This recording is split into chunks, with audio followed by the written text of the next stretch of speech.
This is kind of live off the top, but I have some notes. I wanted to respond to Reggie's takes on reparations because I thought they reminded me a lot of the Scarecrow, the Tin Man, and the Cowardly Lion, because it was just a unique combination of stupidity, cowardliness, and not having the heart to fight. Now, Reggie came out arguing against reparations, and I'll show you how he tries to argue that there is a path. I'll talk about that near the end. But this is all in response to James Smalls, who could have said a whole lot of things, but in the backdrop of an era where Harvard University slandered ADOS and had to walk it back, you cannot say that FBA is CIA because you're actually saying that. And if you do say that, don't say that's not really what you meant, because that's how people are going to take it in this environment. Because the reparations movement of today has been accused of a lot of nonsense with no evidence from bad faith actors from 2018 till now. And I say it's really bad faith stuff. And I've covered this in other videos and the nature of it. Now, I wasn't on the stream. I thought about coming on, but I was exercising. I was doing stuff. But it was FBA News and Updates. This is the name of the channel. It's relatively new, but I've heard the person before. And unlike some of the other FBA channels, they aren't so sycophantic to Tariq Nasheed that they have to jump on the nonsense with ADOS too. I didn't hear one negative thing about ADOS. Everything about ADOS was covered in a way on that 6-hour stream where they had guests, different guests, and the person who has that channel just let Reggie talk a lot. So I'm not completely taking Reggie out of context. I would say there's a slight portion where I could have listened to him more, and maybe there would have been something where I agreed with him. But I listened to a lot, and it was horrible. It really was the Wizard of Oz cast. It was Dorothy's people. It was, and I'll talk about it. I'll talk about why I felt this way listening to it. I've debated with Camgiverse in comments on his channel. I think Camgiverse is interesting. I'm not going to talk about Camgiverse, but he makes some of the same dumb arguments against reparations, same bad faith arguments, same lies of omission. And that's if you're just walking past certain things to get to other things. If you've never said anything about Claude Anderson, and then you can't say anything about ADOS that related to like the whole PFER thing. So, but this was about, and this is what Reggie was talking about, what I debated with Camgiverse about, or educated Camgiverse. I mean, you tell them the truth about some shit, and you know, change the subject, goalpost moving. Is to talk about a 2006 appellate court ruling where the plaintiffs were suing for reparations, and they were suing banks and companies. And the statute of limitations had ran out for that, which is understandable. The only way you could say it didn't run out based on this court was if they were trying to hide it. And a lot of them were. So just from that angle, it's not a case against reparations. It's one of those things where you don't really have anything to bring to the discussion, so you're just throwing something out there. And this is something that ADOS covered before they started really getting into it. I mean, this is something that reparationists all know. We might not know the details of it. Like, I didn't read the court documents, but based on the ruling, a political answer was recommended, which means you can go to Congress. Reggie said this, but then he moves the goalposts. And this is where it gets heartless and cowardly. He then starts to argue. This is where, this is stupid and heartless and cowardly combined. He argues that reparations can't be done because white people will never give you anything. Like, he takes that argument. This is also an argument that reparationists have already covered, because we don't see the entire nation as white people. That's silly. That takes away your agency. And if that's the case, it goes back to what people say about Pan-Africanists. Why are you here? Like, but it's worse than that, because Reggie doesn't look at polls. A recent Liberations Ventures poll, it's one of those polls where they give people a range of support. I might have this up. I think I try to keep it up on one of my browsers because it's hard to find. I do have it up on one of my browsers. Now, in this poll, and this was a relatively thorough poll, this is 2,575 people. And when I say thorough, it's also, that's a decent sample size. Once you start talking to 2,000 people, you're getting a good picture for where things are going. This is a poll. 36%, it starts with 36% of people, but it's really overall support for reparations. And again, questioning 2,575 people. Strongly oppose, 29%. Oppose, 9%. Somewhat oppose, 8%. Neither oppose or support, 19%. Somewhat support, 13%. Support, 10%. Strongly support, 13%. Now, listen to these results. 36% indicate some degree of support for reparations. Now, let's just assume this is a country right here. 2,000 people, 2,500 people. It's hard to get a bad anomaly from 2,000 people, unless you're going to a certain area. But that means when you look at the people that are in the middle, you only have 46 people who are against it to some degree. And of that 46%, only 38% are opposed or strongly opposed. 8% is somewhat opposed. And that's what I mean. Like, you're gonna say that ACT is impossible to argue up? Really? If it goes into what I've said in the past, that it takes a special kind of coward to run from a fight they can win. So I want to look up something else. So I'm going to talk to you about how homosexuals have more heart. Homosexuals have more courage than Reggie.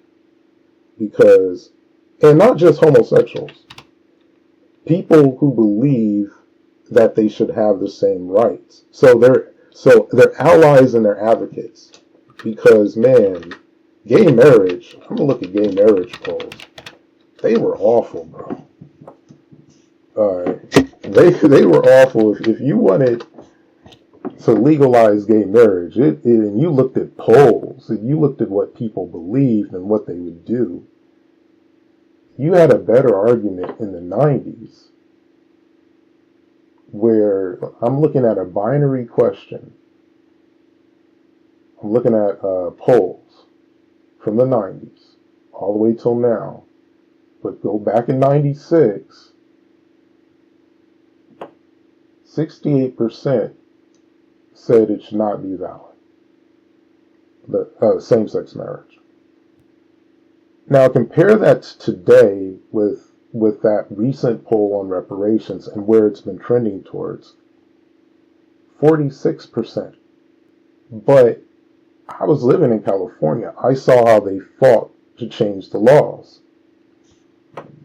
Because even though, someone, the T adds to transsexuals and sex changes or whatever, they had balls. There were balls in this fight. They said, if they looked at polls back then, it was almost 70% of the country was against it. They're like, all right, we can argue it up. We can debate this. We can make the argument. We can make the case. And they did exactly that. We can buy off politicians. We can put some money to that. We'll operate. We'll change who we vote for. And they came with a political solution that was less popular than reparations is now. Likewise, if you let's look at another group of people. One that I am part of. I'm not proud of it, but it is what it is. Let's see how far back we can go with marijuana polls. I'm looking at marijuana polls now. Support for legalizing marijuana. You go back, you have to go as recent as 2009 in this poll. Actually, we'll say 2004 or 5, you can't really tell. 36% support. 36% support in that poll. In Liberations Ventures. 36% support in legalizing marijuana. And this is 2004. So, who also has more heart for a fight? Potheads. And right now, no, not even now, this chart that I'm looking at, 2018, it was 66. So they argued it up from 36 to 66. And it's not like reparations isn't the easiest argument in history. We're talking 400 years of human rights violations and the reparations for other people, capital of the world. Reggie was also pissed off because he on his never can be done rant, Afro Elite gave him examples of when reparations has been done, and for crimes that are a lot longer ago than like Jim Crow or the last years of antebellum slavery or neo-slavery. So Reggie hears that and then spins it to, I was talking about for black people. But then he'll talk about other instances where it was done for black people, like Rosewood. Really, like this. I'm hearing this. That's what I'm saying. I'm not taking him out of context. There's certain things. There was a point where I just threw my hands up, and I'm like, if you were to fuse all of Dorothy's buddies together, you would have Reggie right now. This is uniquely incompetent, uniquely cowardly, and just as heartless. Because if you really thought, for whatever reason, that it was impossible, then where are the extra means? Like, why aren't you trying to get Liberation Army? Where, if 20 trill, and that's a small settlement compared to the actual damage, with the Darity math. If 20 trill is not the hill you kill on, then, well, what do you expect from somebody who's uniquely cowardly, uniquely heartless? And I'm being fair. Absolutely fair. It was amazing. Yeah, and then our Reggie would talk about how it can't be race-based. And he's doing that because there's black in FBA, but the black in FBA does not identify a race. Otherwise, you could include anybody in it. Now, you could say it's a subgroup within a race or whatever, but foundational and American breaks the definition of race. And it also ignores that ADOS doesn't have black in it. It still uses it if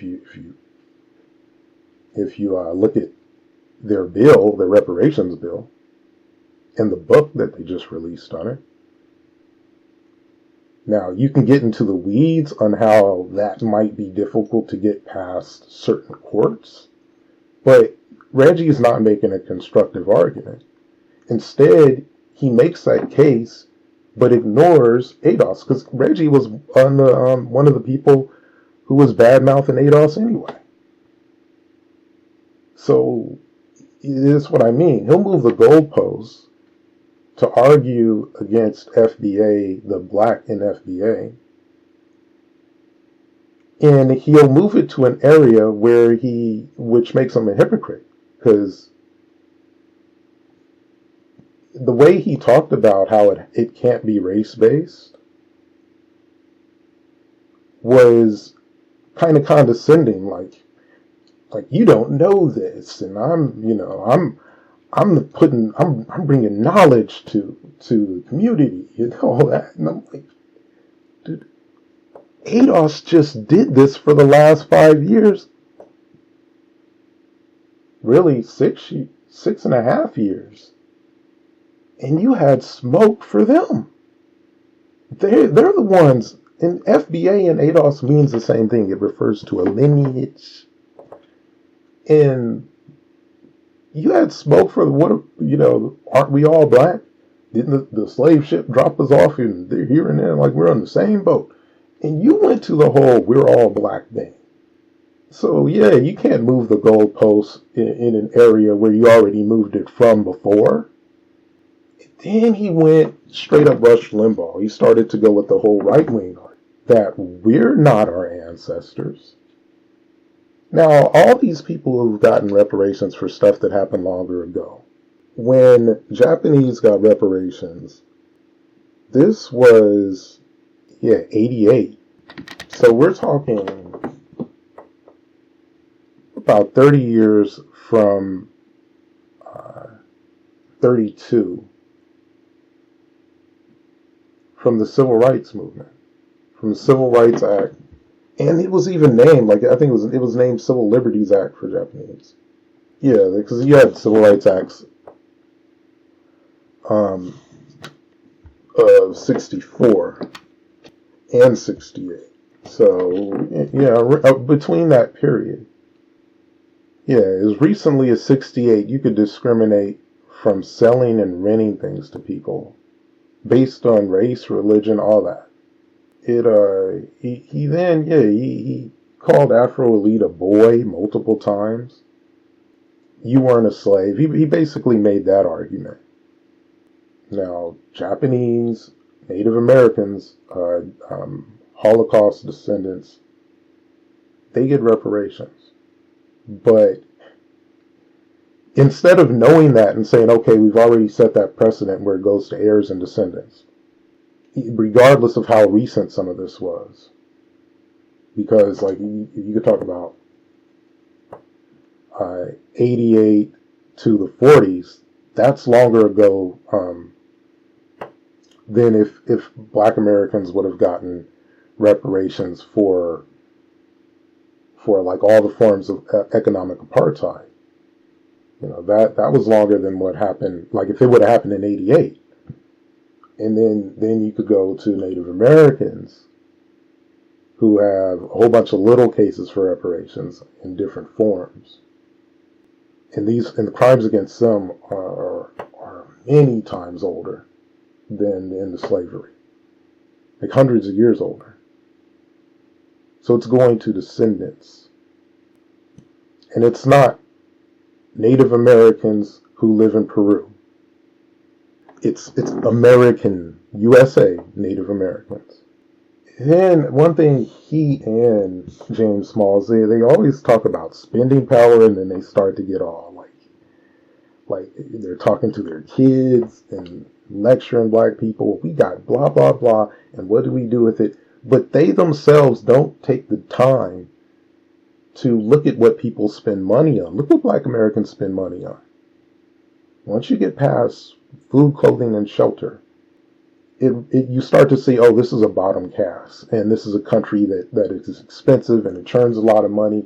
So you can say, oh, $2 trillion.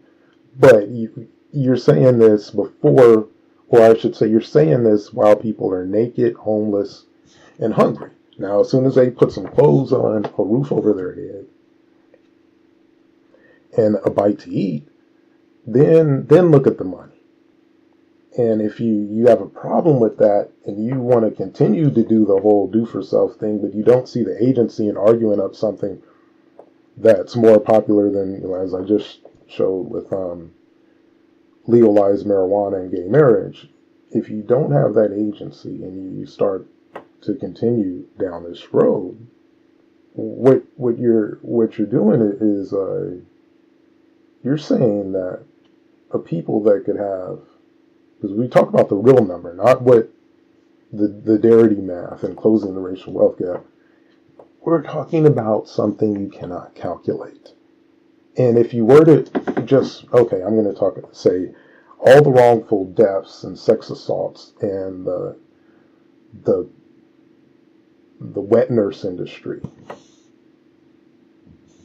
pain and suffering, and you add that, and you add interest to that, and you add interest to money owed from free labor. You then, even before you get into the different forms of economic apartheid that came after that, you're already breaking the dollar.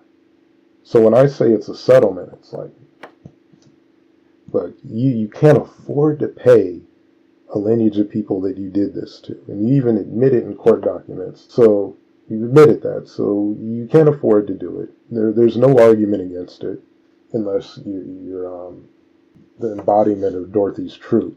There's no argument against it. So we're not gonna try to say, okay, you're not behaving racist anymore. Let's destroy the dollar. So, like you would figure the next thing Reggie would go to is inflation. Because I mean, when you're making arguments from the Pan-African perspective, and then you jump to the Rush Limbaugh perspective, and you just realize that he's arguing against it because he does not want it to happen. Now, he can't say that. So I'm going to get to like the one part where I didn't listen to enough of them, and maybe there was more to it, but the direction it was going. I mean, and another thing he ignored before I get to that, and this is why I see the disingenuousness when it comes to ADOS.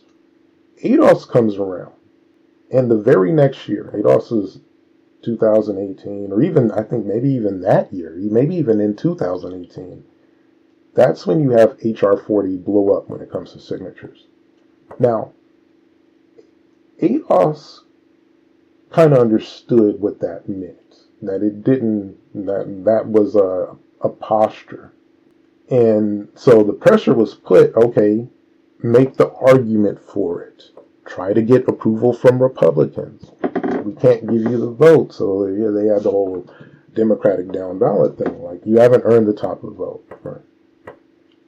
And then there was pushback, and then even before that, the machinations to lead to the slander coming from the DNC funneled through, like, Move On and eventually Harvard and some of their tools.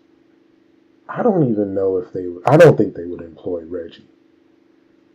So I'm not even going there. But I will say that if he wasn't just trying to move the goalposts from one logical fallacy to the other, he would at least acknowledge that by making the Democrats posture in HR 40, then you can start to say, well, when are you going to vote for it? He's never made that case. Well, we need to get politicians to do this. And I think one of the reasons he can't make that case, and just a theory before I get to the last thing, is they're too dogmatic when it comes to Pan-Africanism, and by doing that, he would blame Cobra. Because if Reggie ever debates, I think he already debated the dude who I was listening to, because he on that FBA News and Updates channel. I don't even know the name of the guy who does that. But he said that FBA came on his channel. I mean, that Reggie came on his channel before, and it didn't go well for Reggie. I want that debate. Kamji versus Reggie, and I'll ally with the FBA dude. Because I want to see, when do they stop running and stand their ground? Because, can't you push for HR 40? And I think the reason they can't is because in Cobra is on video saying that Pelosi said, we're not doing it. And you didn't see in Cobra say, hey, the Democrats won't do reparations. So we need to start voting more surgical. They could have came with the whole Democratic down ballot thing, but their whole thing was, let's frame ADOS as being MAGA and conservative, even though, like, if you know Yvette Carnell's politics, she's kind of like a Bernie Sanders liberal, but a reparationist. That's the only real major difference that I can think of.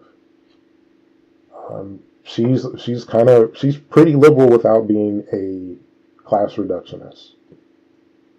And to say that she isn't, same with Tone, to say that they aren't, like, you need to make sure that's your final answer, because evidence can be brought to that subject.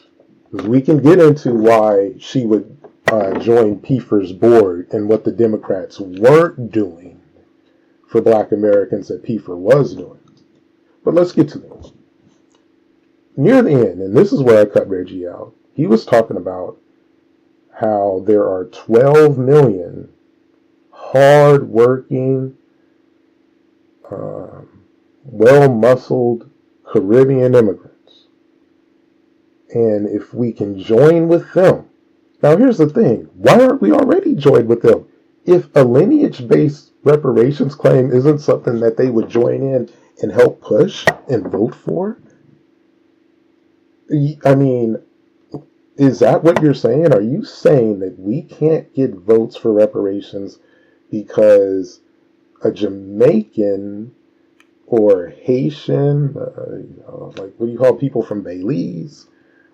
Because Black Caribbeans will vote against it? You don't think they're part of that 38% that's in favor of it already?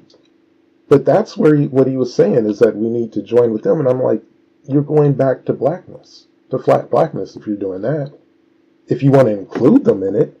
And I'm not saying, and here's the thing, if you're going to say that, you got to also include really everybody who is redlined. You got to include white people. You got to include, and I think sometimes you got to include white people anyway. If you poison a city that's mostly black, it's not all black, like with Flint. So in something like that, like if you're doing certain local reparations, even if it's funded nationally or whatever, or a national reparations movement that has local recommendations, yeah, something like Flint, yeah, there are white people, like elderly, who've been poisoned. In my city, the neighborhoods that are redlined there's 3 neighborhoods. One central district, mostly black, at least at the time. Then you have like South Center, mostly Latino, mostly Mexican or other Latinos. If not mostly, yeah, heavy. You can walk down the park over there and see a whole bunch of Mexicans playing soccer. And then you can walk right past a Mexican restaurant. And then the other place is the International District, which is mostly Asian. And I think it's of the Asians, it's mostly, see a lot of Little Saigon, so Vietnamese. That's kind of a different discussion than raw, should there be something specific for descendants of slavery. But it's also like, and that's why I don't know exactly what direction he was going in.